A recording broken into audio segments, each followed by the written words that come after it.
You'd have to be blind not to notice the development of some other guys too. And I've been really pleased with what Keegan has done. And it goes back again to the question about the offensive line. You're looking at it in the spring and you're excited, but you also know, boy, that's a big role. And can we get a guy ready to do that in a short amount of time? Because it's not just all physical and it's not just all football. And then you start adding the layers of becoming a college student and the social aspect of just being young. And then the pressures of being young too and not having that experience. So for him to get to where he got, and it was great to see him. He didn't have a catch till the Colorado State game. And I can't say I remember the last guy that his first touch in college football was a 54-yard touchdown. That was good. And I think he's averaging, it's pretty impressive, his numbers right now per catch.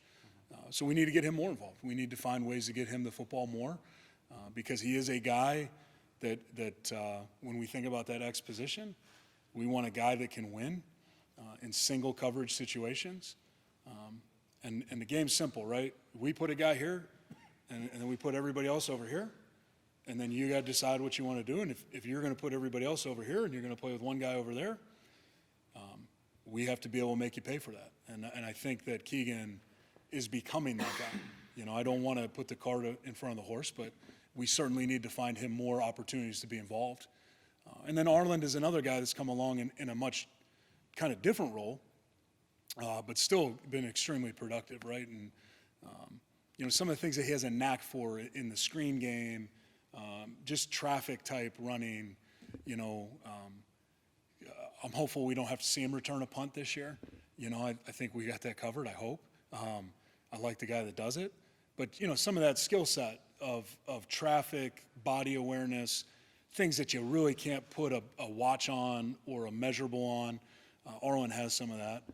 And the thing those two guys have impressed me with are the fact that, look, they're football players. They just kind of show up and play football, and they don't get too overwhelmed by anything.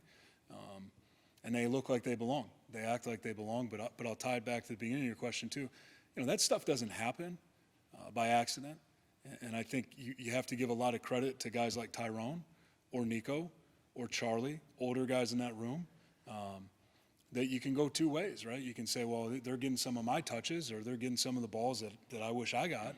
Or you can say, shoot, these guys can help the football team. How do we help them come along? How do we help them learn the ins and outs of what's going on and what major college football is about? And the leadership that we've gotten out of Tyrone, Nico, and Charlie in that room, I'm pretty pleased with that. And I think that's a big part of the story of those guys' development as well. You look at